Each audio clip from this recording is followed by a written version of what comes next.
away.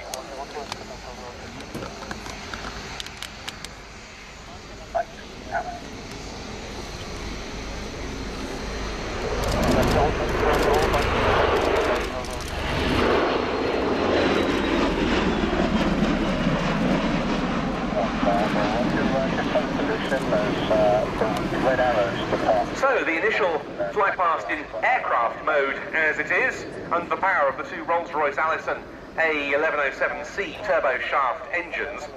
And those rotors or propellers, I suppose depending on which mode the aircraft is flying in, have a diameter of 11.6 meters. That's 38 feet, so they are very sizable indeed. They're contained in these wingtip mounted pods which are able to swivel to allow the aircraft to transition between vertical and horizontal flight, and there are significant speed advantages to be had over the conventional helicopter. And Mark, this has proved itself on the Ospreys, both of the US Air Force and US Marine Corps, in operational theatres. Yes, you see the aircraft come through there, doing around about 240 knots, and you'll see the extreme range of speeds that this aircraft can fly at during this very, very impressive display. I did a tour on the ground in Afghanistan about 5 years ago, and in the first half of that tour, we were flying around the country, and we could be called anywhere in the country within a moment's notice, and it would generally take half a day in a Black Hawk or a Chinook. But as soon as this aircraft arrived in Kabul and started transporting us around, it really did shrink the country and virtually halved the transition times. The US Marine Corps brought its MV-22B variants into service first. In March 2000 for training, they were declared operational in 2005. The US Air Force with this CV-22B Special Operations version followed. They had the initial ones on test in September 2000, began training on the type in August 2006, declared operational in January 2007. So this is now a very mature machine indeed, here to make a rolling vertical landing, and we can now see that indeed those engine nacelles have transitioned.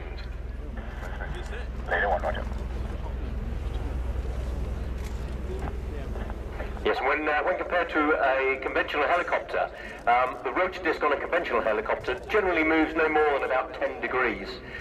So 10 degrees of its thrust is moving the aircraft forward, whereas this moves up to 90 degrees. Therefore, when it is in wing-borne flight, 100% of that thrust is moving the aircraft forward. Hence, it's capable of virtually twice the speeds of most normal helicopters.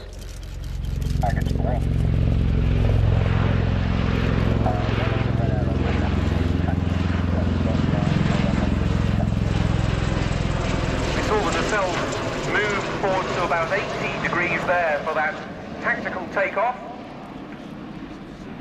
The idea being there to demonstrate a typical penetration descent.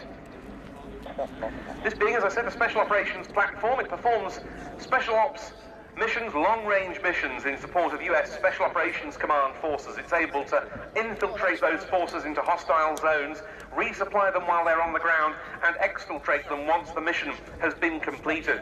The CV-22B has a combat radius of about 500 nautical miles with its single internal auxiliary fuel tank, but it's able to air-to-air refuel from MC-130 Hercules Special Operations tankers, giving it a range of more than 2,000 nautical miles and up to 5 hours endurance. The Osprey can carry a .50 caliber machine gun on the rear ramp, which we saw open earlier in the display. Also, of course, a hoist and fast roping equipment for those special forces infiltrations and exfiltrations.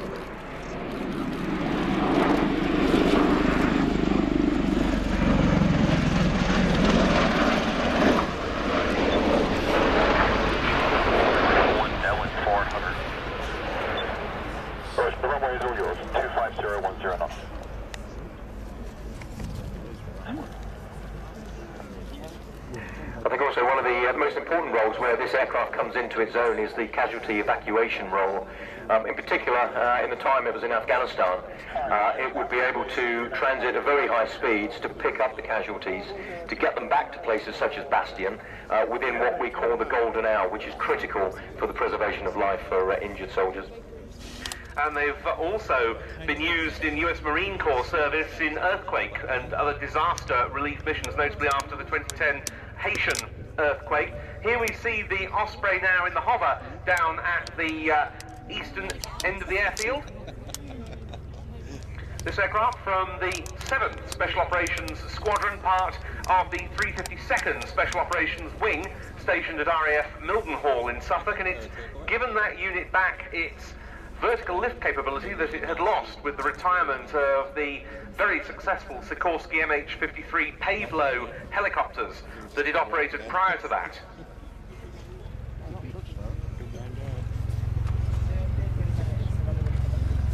In now for some more hovering around the display centre. The US Air Force has very much enjoyed operating the Osprey so far, and it's looking at increasing its capabilities, looking at giving them further armament and at fitting a forward-firing gun.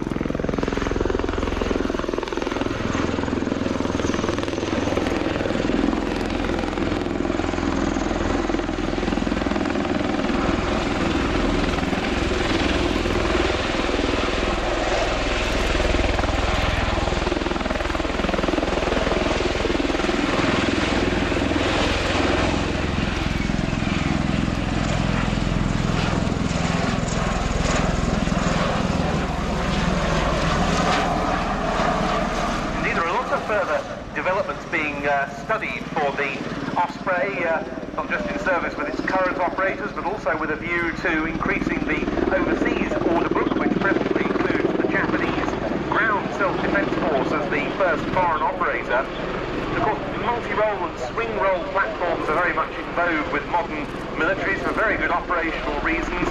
Bell-Boeing are looking at anti-submarine warfare and gunship versions of the Osprey. It's tested rocket and missile armament on them. US Marine Corps Ospreys, some of which we've seen at RIAT in the past, are going to become air-to-air refueling tankers themselves. And of course, that's another illustration of the wide speed range of the Osprey. They won't just be able to refuel helicopters, but also fixed-wing aircraft such as the F-35 Lightning II.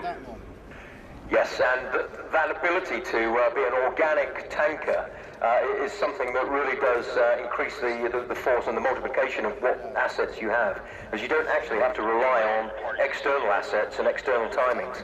And of course, that was something that we had very big success with back in the 60s and 70s with the Buccaneers on board HMS Ark Royal in the buddy-buddy air-to-air refueling role. So turning low at the western end of the airfield, ready to make another fast pass. Of course, one of the highest profile roles for the Osprey has been with presidential transport, and the US Marine Corps Presidential Transport Squadron HMX-1 uses Ospreys to carry support personnel, the media entourage, and 44 are being procured as carrier on-board delivery aircraft for the US Navy.